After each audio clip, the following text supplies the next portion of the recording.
ही जेको काज आहे अयाज़ साईं चयो काज आहे इहो सिंध जे सकाफ़त खाते पारां मुनक़िद थियल आहे ऐं यकीनन हुननि पंहिंजो फ़र्ज़ु निभायो आहे। मुंहिंजो दोस्त असांजो दोस्त सलीम सोलंकी साहिबु जेको डिप्टी डायरेक्टर आहे हिननि सॼे काज खे मांडाण खे रचाईंदड़ उहो मौजूदु आहे।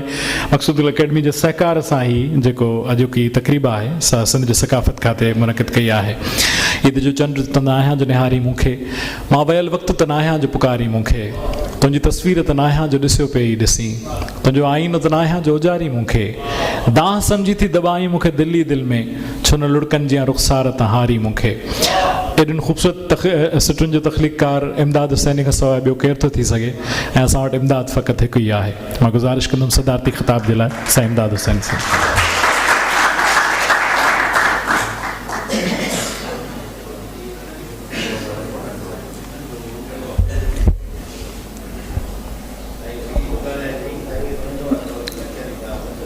साईं मुंहिंजा असां वक़्तु चए ऐं बादशाह वारो बैत 5 क्लास में माना प्राइमरी लेवल ते असां पढ़ियो,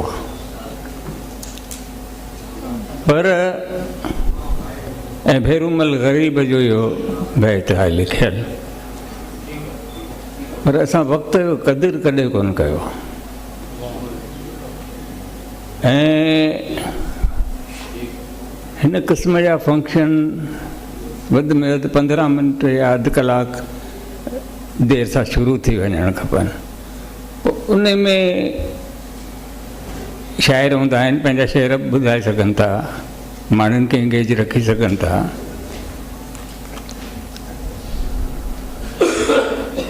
5 बजे जो प्रोग्राम 6:45 शुरू थियो ऐं मूं चयो यासिर खे मूंखे कराची वापसि वञिणो आहे, पहिरीं मूंखां पढ़ाई जी तव्हां हलियो वञा। बहरहाल पंहिंजनि शाइरनि खे यादि करणु तमामु लाज़मी आहे ऐं टू द पॉइंट असांखे ॻाल्हाइणु खपे। वॾो शाइर हो, पुख़्तो शाइर हो, लाजवाब शाइर हो ऐं उन जो दलील को बि न।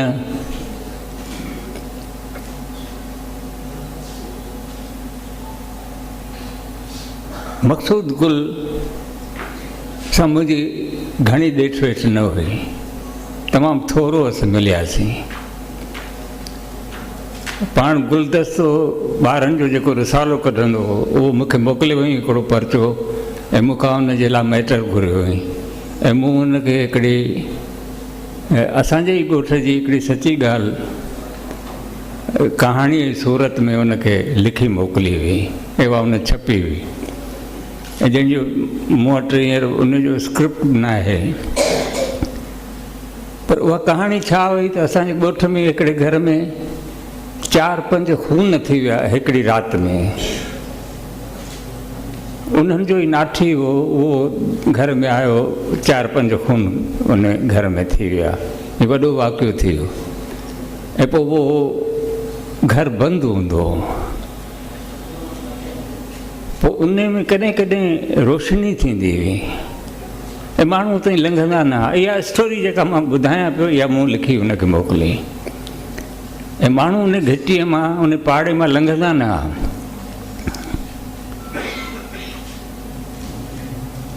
पोइ तव्हांजो इहा ॻाल्हि मुंहिंजे बाबा फज़लमान शाह ताईं पहुती। हुन चयो हलो ॾिसूं था। वियो त बराबरि अंदरि जेको सो रोशनी हुई ऐं थोरा बुणकाट बि हुआ ऐं बाबा सां गॾु वरी हुनजा जेके दोस्त ॻोठ जा माण्हू जेके उन सां गॾु हूंदा हुआ, सो बाबा ईअं कयो जो ॿाहिरियों दर जेको उनखे ईअं ठकाई लत कराई, दरवाज़ो ईअं 2 ताक उन जा खुली विया ॿाहिरीं दर जा ऐं अंदरि फड़फोट पइजी वई, भाॼ पइजी वई ऐं बाबा जेॾी महिल उन कमरे में जिते इहे रोशनी पई आई उते पता ऐं पैसा पकड़िया पिया, माना जुआ पई थी। इहा हुई कहाणी। त मक़सूद गुल जेतिरे क़दुरु मूं ॾिठो, असां आम सिंध, असां सभु सिंधी ईअं आहियूं महजूब।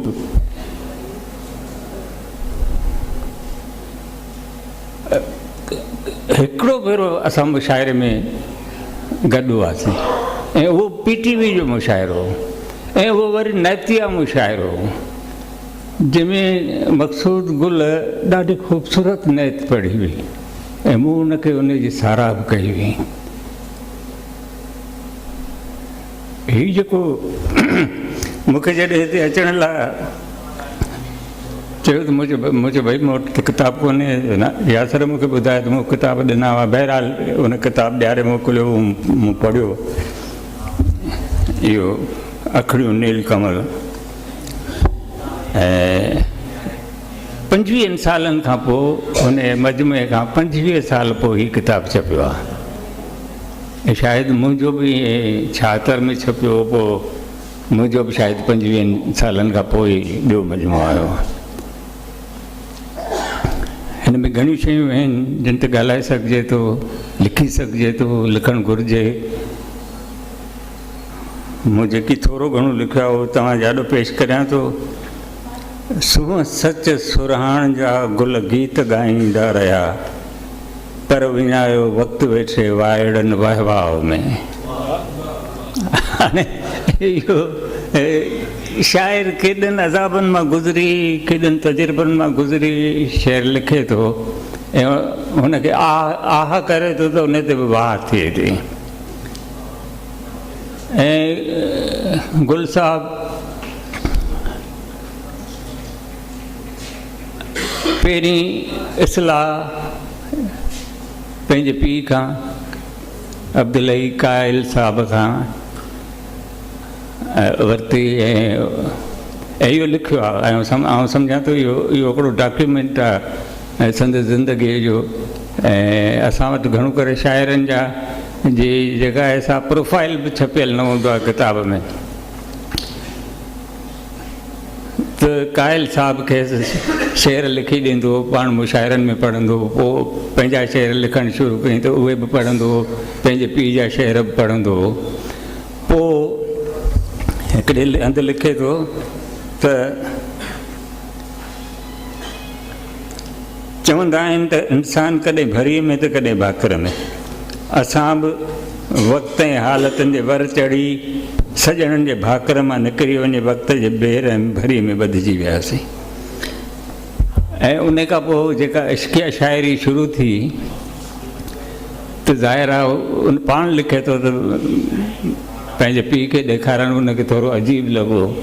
पोइ हामी साहब वटि वियो आहे ऐं हामी साहब हिकिड़ो बेबाक माण्हू हो। हामी साहब सां काफ़ी असांजूं गॾिजाणियूं थियूं ऐं जेको हामी साहब जो दाद ॾियण जो अंदाज़ु हूंदो उहो बि ज़बरदस्त क़िस्म जो अंदाज़ु हूंदो। काश असां हुनखे रिकॉर्ड करे सघूं हा। ऐं वरी जॾहिं उर्दू अच्छा नसर में वरी मेमण अब्दुल मजीद सिंधीअ जी रहनुमाई खे हासिलु हुई, इहो बि लिखियो अथई। उर्दू में वरी उर्दू जा शाइर जेके हुआ उन्हनि खां रहनुमाई वरितई ऐं पोइ आख़िर में यासिर खां कुझु रहनुमाई वरितई, उहो बि लिखियो अथई। त हीउ जेको शेर, इहा मक्ता मक़सूद गुल जे हिकु गज़ल जी आहे। मक़सूद गुल जेके यादि करण लाइ असीं त गॾु थिया आहियूं। इन जी मिसरा ओला जी शुरूआत सूंहं लफ़्ज़ सां थिए थी। ख़ुदि इन मक्ता में कहिड़ी सूंहं आहे? सूंहं सच सुराण जे तजनीस में या मिसरा सानी जे विञायो वक़्तु वेठे वाइड़नि वहवा जे तजनीस में, इन्हनि ॿिन्ही सिटुनि में को बि हर्फ़ हिज़फ़ नथो थिए। हाणे हिते वरी टेक्निक जी ॻाल्हि थी, ॿोलीअ जी वरी टेक्निक जी। लफ़्ज़नि जो अहिड़ो सुरीलो ऐं सलून सिटाव ॿोलीअ ख़्याल ऐं हैयत जे हिकु करे वाहिपे जे करे थियो आहे। इन मक्ता में जेका सूंहं आहे, सूंहं ओतिजी आई आहे, उहा बिना कंहिं शऊरी कोशिश जो ओतिजी आई आहे। मिसरा सानी पर विञायो वक़्तु वेठे वाइड़नि वहिवाव में पर लफ़्ज़ सां शुरू थिए थी।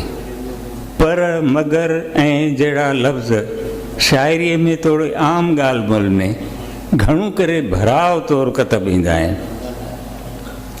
ॻणण जहिड़ी ॻाल्हि रुॻो एतिरी आहे त शाइरी थोरी आम ॻाल्हि ॿोल बामाना लफ़्ज़नि सां ई ॿुधणु पढ़णु जोगी थिए थी, जंहिंखे इस्तिलाहनि तुज़पणो सॾियो वञे थो। इन शेर में, इन मक्ता में उहो तुज़पणो असांखे मिले थो।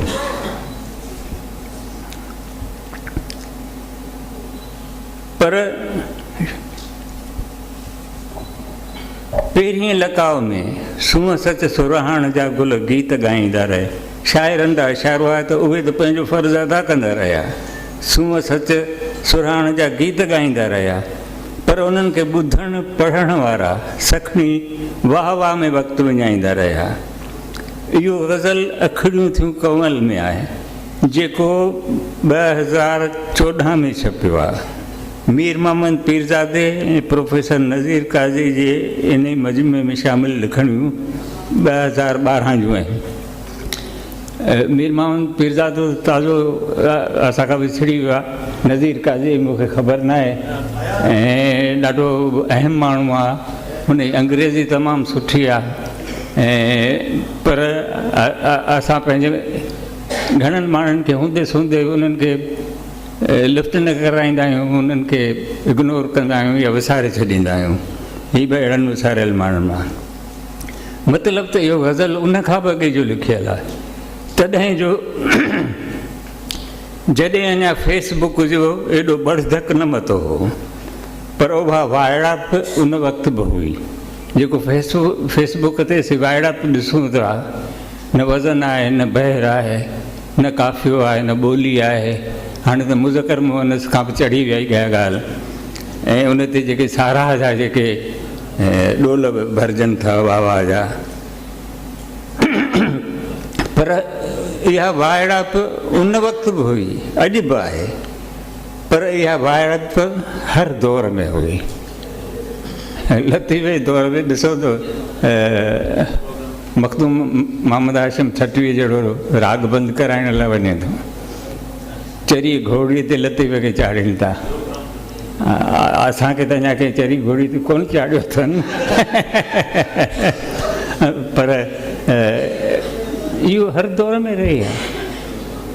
असांजे शाइरनि रड़ियूं करे करे माण्हुनि खे सम्झाए बीह रहिया त धुरियाई धारिया मिट मुए जा न थिया, धुरियाई धारिया मिट मुए जा न थिया, मदी ॾेरनि मन में खिलियो खीकारियां, सुबुह थी सारियां त उठनि उतागनि। भई हाणे इन खां वधीक शाइर छा तव्हांखे चए? ऐं असीं सदाईं धारियुनि खे घुराईंदा रहियासीं, अफ़गानी हुजनि, हिंदुस्तानी हुजनि, केर बि हुजनि, उन्हनि खे दावतूं ॾींदा रहियासीं त अचो।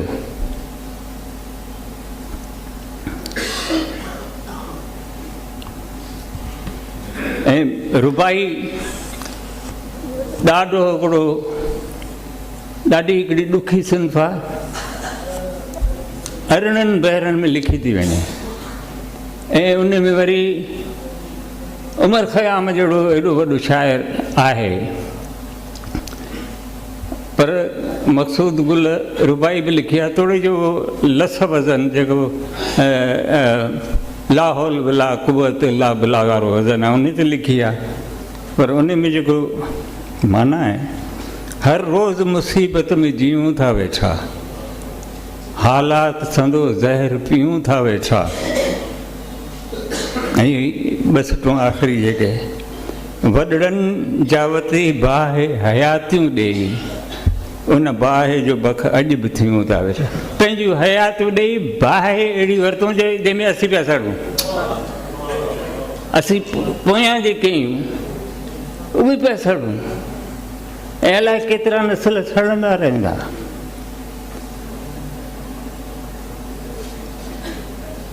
हाणे मखदूम बिलावल हिते सज़ा आई अरून तरखान दौर में घाणे में पीड़ ॾियण जी सज़ा। हिकिड़ा धारिया माण्हू हुते आया, उन्हनि हिते जे माण्हूअ खे घाणे में पीड़ ॾियण जी सज़ा ॾिनी। पर मक़सूद छा थो चए, मौजूदा दौर में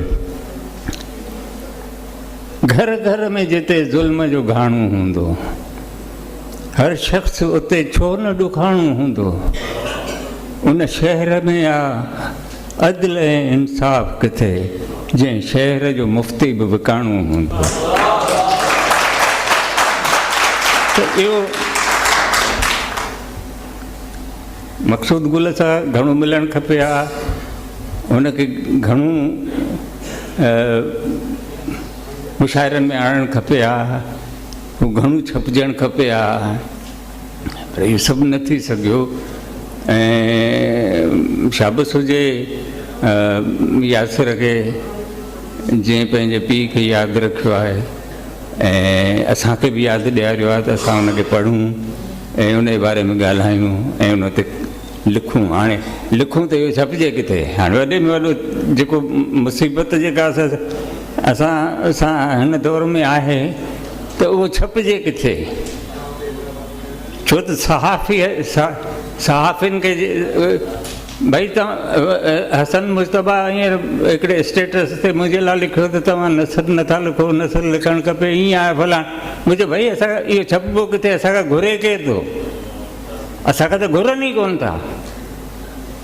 ऐं तोखां हसन मुश्तबा खे चयूं हुन जी तमामु बहितरीनु शाइरी आहे, सिंधीअ में हुन जी शाइरी न छपी आहे, उर्दू में हुन जी शाइरी छपिजी वई आहे। केरु हुन खां घुरे थो? मुफ़्त में बि केरु वठण लाइ तयारु न आहे। जिन रिसालनि खे असीं पढ़ी लिखणु सिखियासीं उहे किथे आहिनि? नई ज़िंदगी में उहे ख़बर न आहे। नई ज़िंदगी हाणे निकिरे बि थो या नथो निकिरे।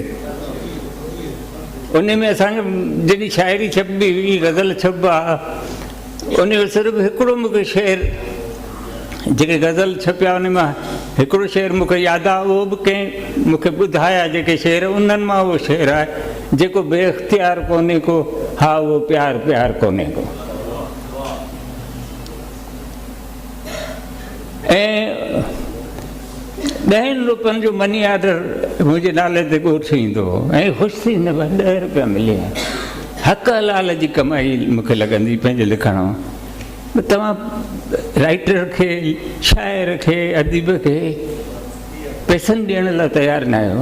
बाइंडर खे ॾियो था, काग़ज़ वारे खे ॾियो था, बुक स्टॉल वारे खे ॾियो था, लेखक खे तव्हां ॾियण लाइ तयारु न आहियो। हाणे जॾहिं लेखक खे तव्हां पैसा ॾींदो त हीअं मवाद बि हीअं वॼाए खणणो पवंदो तव्हांखे। हाणे जेको टपाली अदब अचे थो उहो छपिजी थो वञे। हू हिकिड़े रिसाले खे हुनजे घुरण ते हुनखे ग़ज़ल ऐं कहाणी मोकिली। हाणे ग़ज़ल में उहो शेर हो त ज़ख़्म ते हथ धरे छॾियो आहेमि, मुर्कंदे लुड़ कपी वियो आहे। हाणे उन में छपियो कीअं? ज़ख़्म ते हथ धरे छॾियो आहे।